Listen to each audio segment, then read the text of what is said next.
So I think we'll start. Hello guys, my name is Hamza Aid. I'm going to present today talk about Golang.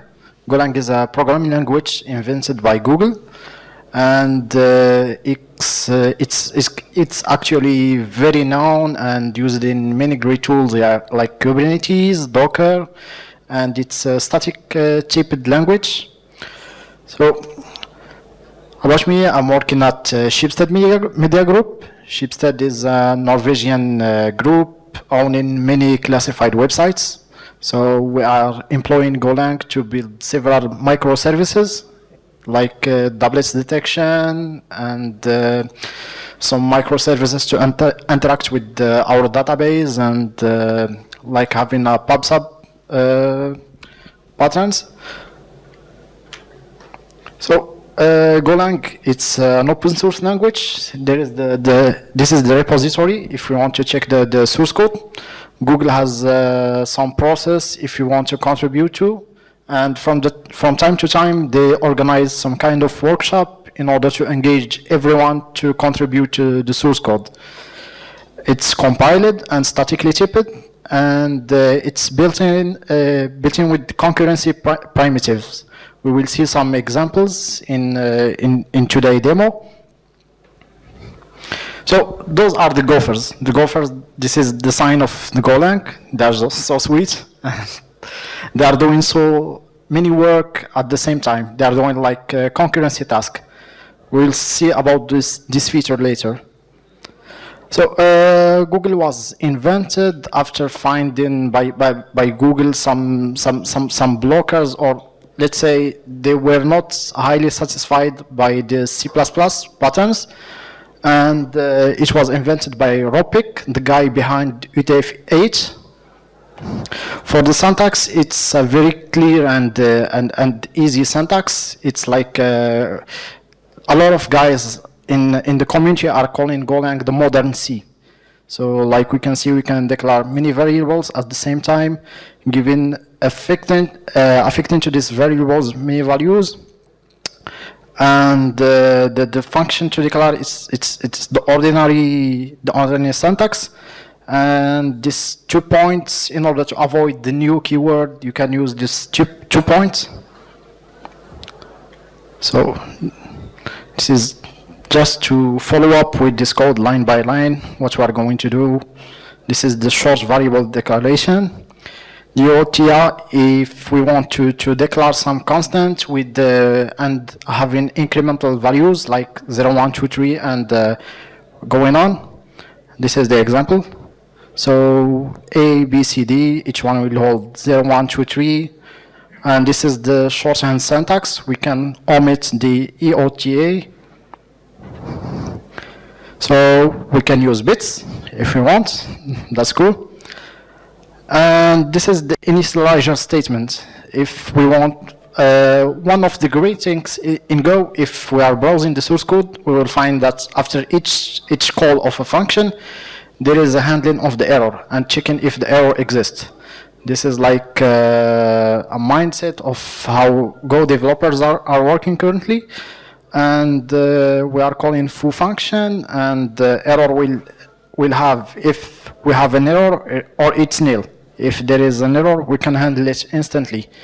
This kind of will give us a clean code, and we can catch an error directly after calling the function.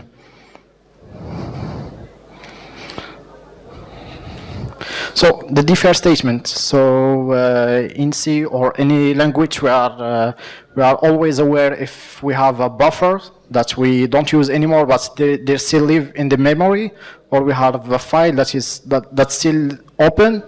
So the defer statement in Go, its functionality is closing the handler once we are done with the users or with the usage of this resource. For example, in this example, we will open gopher.txt and we will do something, but defer is executed asynchronously. So we will close the file once the function ends.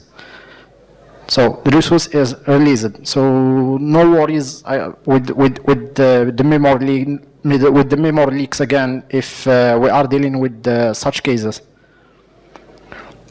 the composite literal. So we can we are having structure in Golang, and we are having the map. The map can be a type in the key and a type in the value. This is the syntax, how to declare it and pass to it the values. We have an integer array with 1, 2, 3, and the map with the key, it is a string in nature, and we have integer values. So Jackal 28, 24, and James 30. So the type person, I don't know why it's not highlighted, but the type person hold the ID, which is string, and the name string, and we can initialize it with using the syntax. So the Go part, in all or in different in other programming languages, we can have our compiler installed and create the file and then pass it to the compiler in order to see the results. Or for example, in PHP, you can if you work on the web, you can use Apache Nginx or PHP FPM to route the request to PHP. So in Golang, there is something different, which is the Go path. The Go path is a directory where we organize our projects. It's not necessary, it's not required, but the Go path, as we will see in this demo,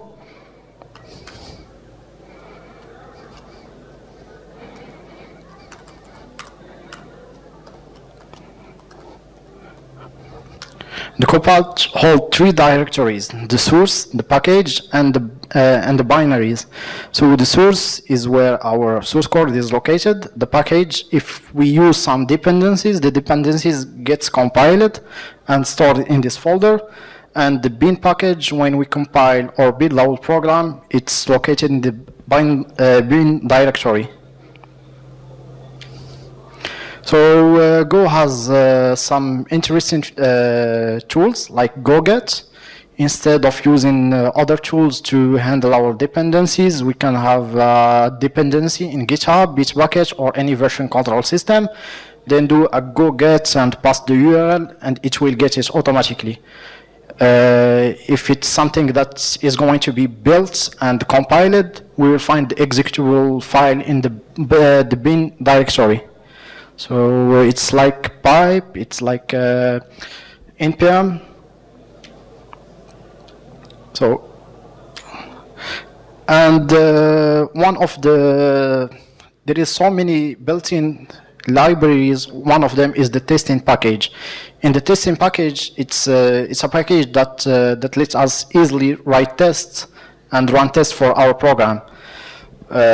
We can just run the command go test, and it will fetch any file with named the package name _ test, and will execute it. So this will help a lot in our continuous integration and delivery process. We can automate our test and let it run for us. And there is also this tool, the benchmark one. If we pass this argument bench, it can benchmark our program, but we need to write the code to do this.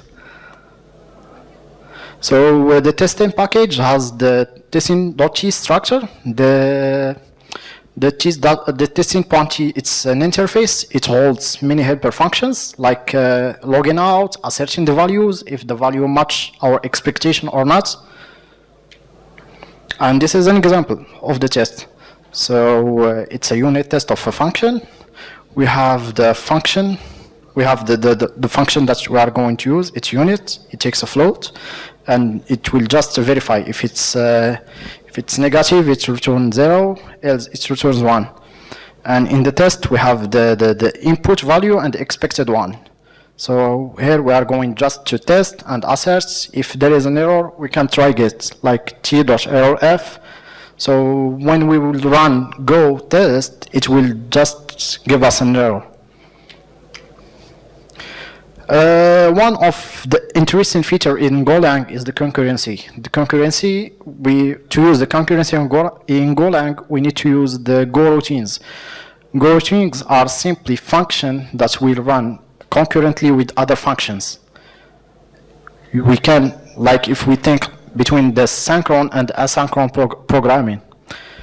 When we are having our program, this is an Opel GPL presentation of a program using a Go routine. We have the Go routine called Go19.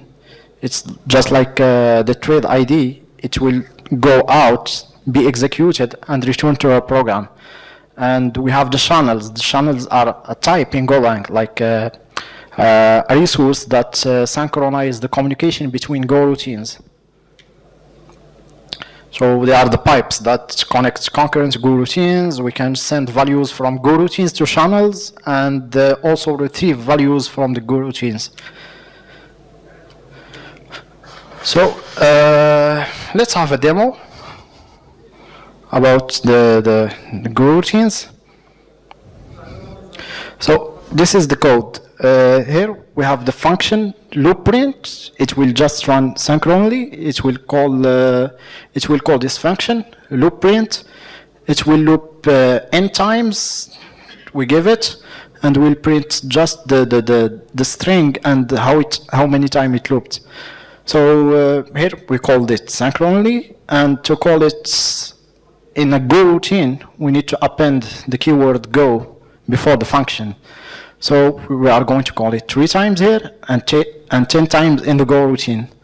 After it, we can, instead of giving the Go routine a function name to call, we can call an anonymous function like this one. So we are calling this a single time. So let's execute this program and see what is going to happen. Yeah, sure.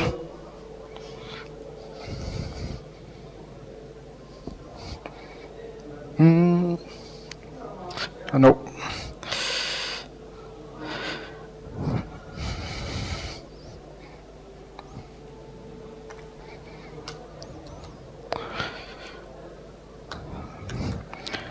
I will try from the settings. Wait. Display.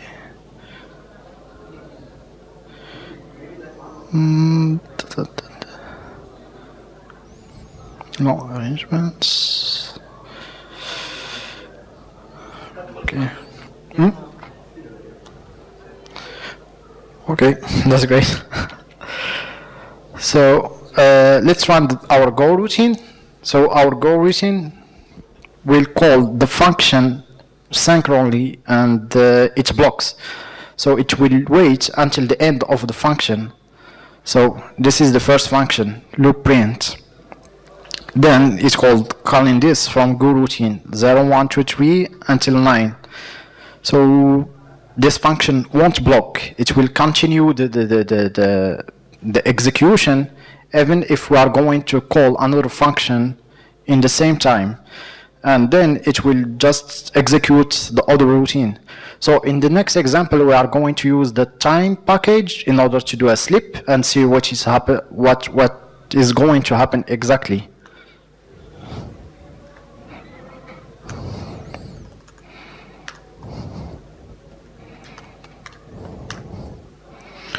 So for the slip,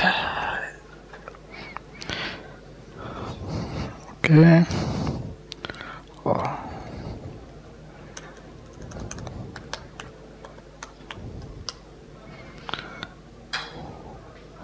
So for the slip, it will slip 10 seconds, then it will do an action. So let's count 10 seconds.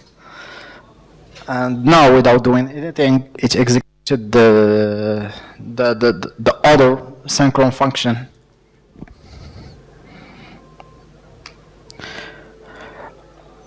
There is another example about the channels. So the channels are a way to talk between the Go routines. For example, we are going to execute our code, and when calling the routine, we need to get or to retrieve the value or the results of this routine call. So this is why we have the channels. The channels can be called by having this keyword chain. And the channel can hold any value, like being a string, integer, being a structure, being anything. In this example, we are calling in the go routine my function, and my function will loop 10 times and will print, hey, I do useless stuff. And then it will send to the channel, I'm done. This is how we send to channel values. It's this arrow going toward the channel. So when we are going to execute go my function, it will continue running, but it blocks in this line. So in this line, the channel will wait for the value from the go routine, then we'll end our program. So we can test it.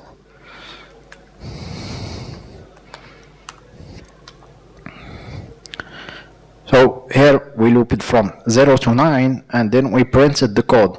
Even if the code is located in the main function and the loop is under my function. So once we give the done channel, I'm done, it will continue executing the program in main function. So the sleep example, it's exactly the same one we've done before. So it was a confusion. Here we are having the same channel. We are executing go my function, but inside my function, I added a 10-second sleep. So this one. So once done with the 10 seconds, we will send to the channel, I'm done.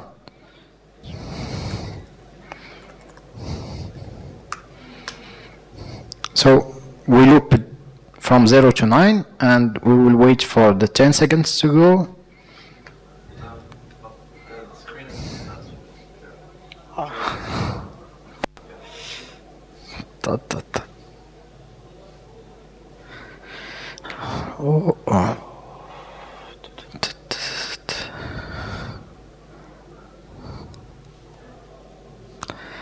Let me see.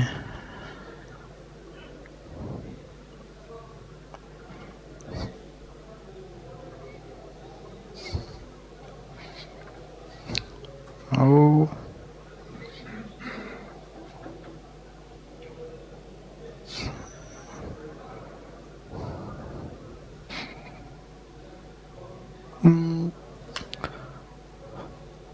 No.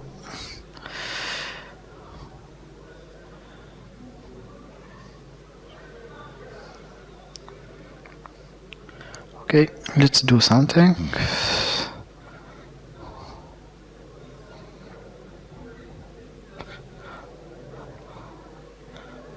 I will use it this way.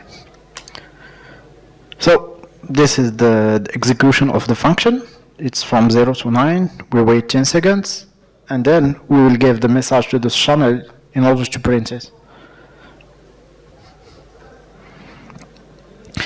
And some of the interesting feature in Golang is the packaging documents. In the packaging document, we can just comment our function, our packages, and there is a utility to generate our documentation.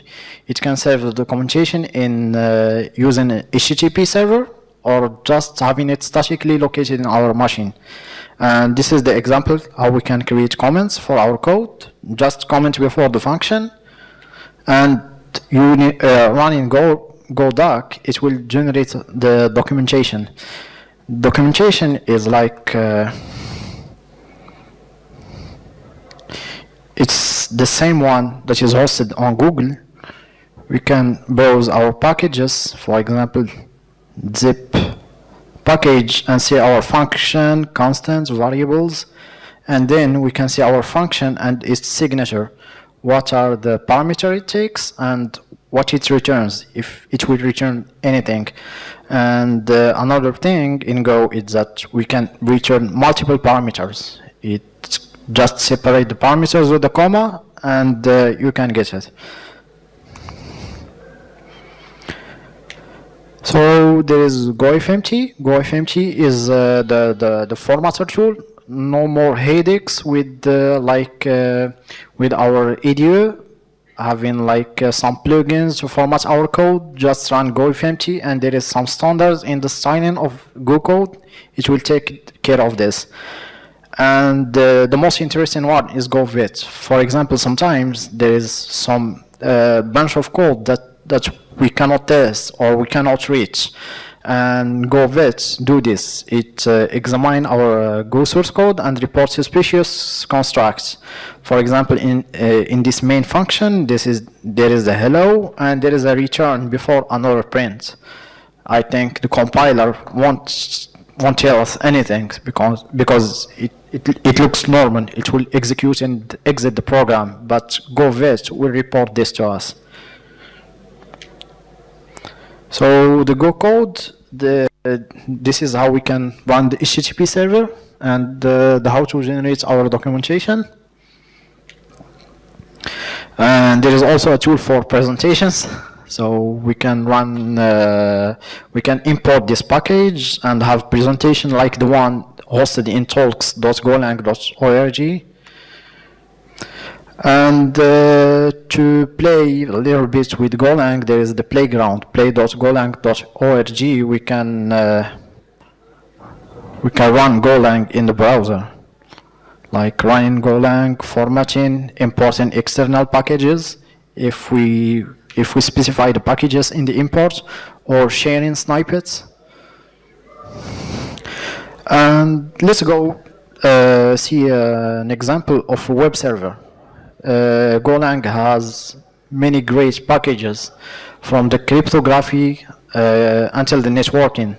For the networking, we have the net/HTTP package. We can run easily a web server listening in the port 8081 and handling anything that reach the slash route. So in this main function, we are listening on the slash in this port. And if a request will reach us, this anonymous function will send us two variables.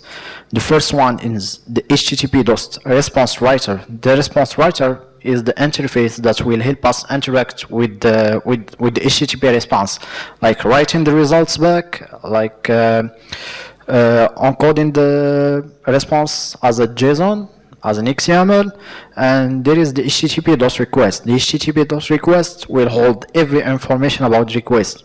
The request, what is the current URL, the method usage, if it's get, post, delete, patch, and many information about this. So let's go run the web server.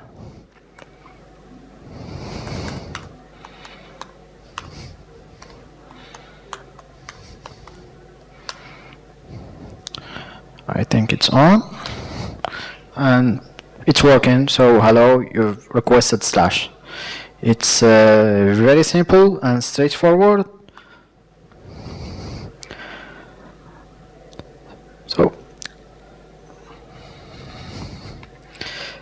So this is it. It was just a brief presentation to Golang, because I just had a short time to prepare the presentation. Thank you for coming. If you have any question. Okay.